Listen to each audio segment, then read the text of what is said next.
Bonjour à tous, aujourd'hui je reprends le fonctionnement notionnel pour vous parler du fonctionnement notionnel dense. Alors vous l'avez compris, cela s'applique aussi bien aux noms qu'aux verbes. Alors je vais d'abord commencer par les noms. Les mots comme flower, water renvoient à des notions, c'est-à-dire vous vous souvenez un ensemble de propriétés, un ensemble de caractéristiques.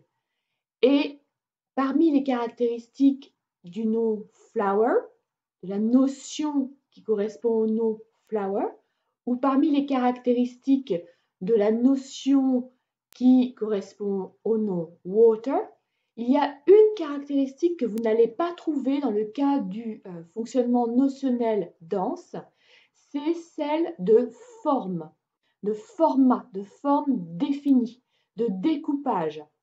C'est-à-dire que si je vous demande quelle forme a flower ou quelle forme a water, vous allez me répondre généralement en me disant ça n'a pas vraiment de forme, ça va prendre la forme du récipient dans lequel on met la farine, du récipient dans lequel on met l'eau.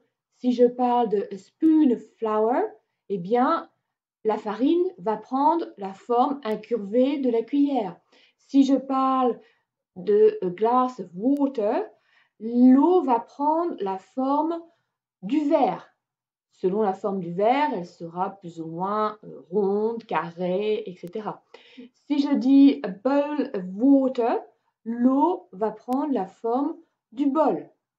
Donc, ce qu'il faut bien comprendre, c'est que les noms à fonctionnement notionnel dense, ce sont des noms qui renvoient à une notion qui contient plusieurs caractéristiques. Pour flower, par exemple, nous avons la couleur souvent blanche, l'idée que c'est de la poudre.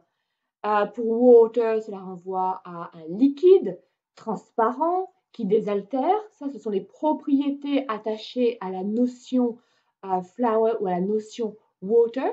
Mais dans ces propriétés, on ne trouve pas l'idée que flower correspond à une forme particulière, à un découpage particulier, à des limites particulières.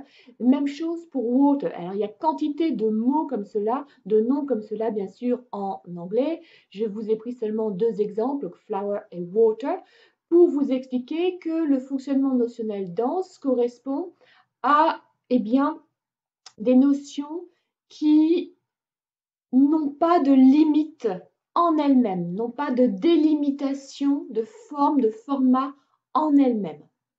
On peut leur donner extérieurement un format.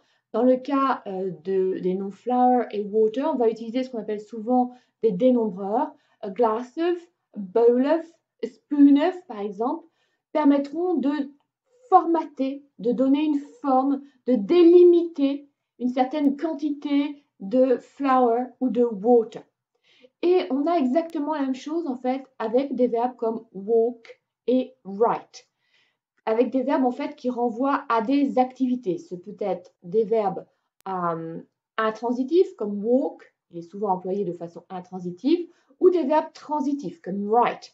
Si je prends le verbe walk, il renvoie à une activité, celle de marcher, activité qui, une fois commencée, se déroule mais n'a pas de terme en elle-même. Il n'y a pas de but à atteindre, il n'y a pas de borne de fin à atteindre.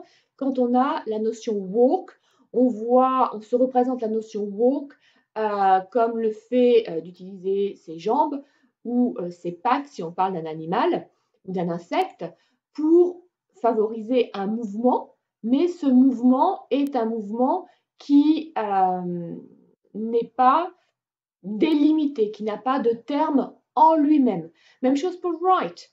Le verbe write renvoie à l'activité d'écrire. L'activité d'écrire, c'est mettre sur du papier de l'encre, faire des formes particulières pour représenter des lettres, mais cette activité d'écrire n'a pas de terme en elle-même.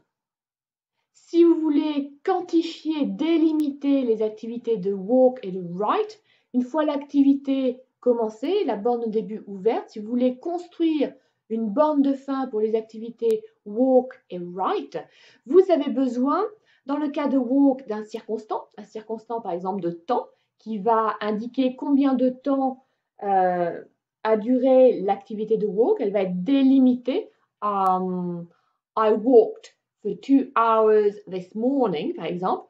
For 2 hours va permettre de calculer la distance qui sépare la borne de début de la borne de fin, 2 heures plus tard. C'est for 2 hours qui va venir ici construire extérieurement, de la même manière que la cuillère, le verre ou le bowl pour le nom danse.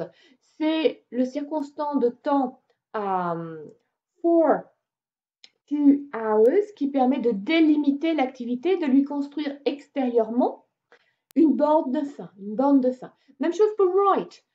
Si je dis I wrote an article this morning, c'est le complément d'objet direct an article qui délimite la quantité d'écriture à laquelle je me suis livrée. L'activité d'écrire s'est étendue depuis le moment où j'ai commencé à écrire jusqu'au moment où l'article a été fini.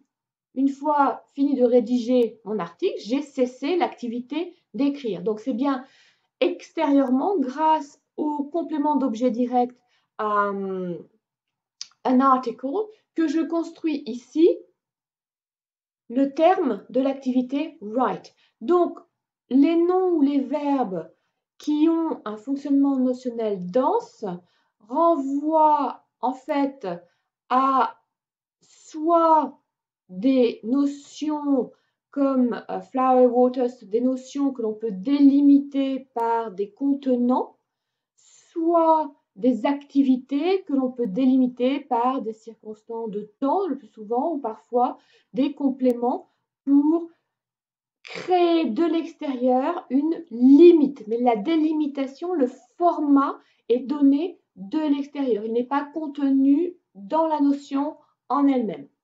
Donc j'espère que ces quelques précisions sur le fonctionnement notionnel dense vont vous permettre de mieux comprendre ce que l'on désigne par ce terme un peu bizarre de dense. Cela signifie en fait que l'on ne peut pas discrétiser des occurrences, distinguer des occurrences.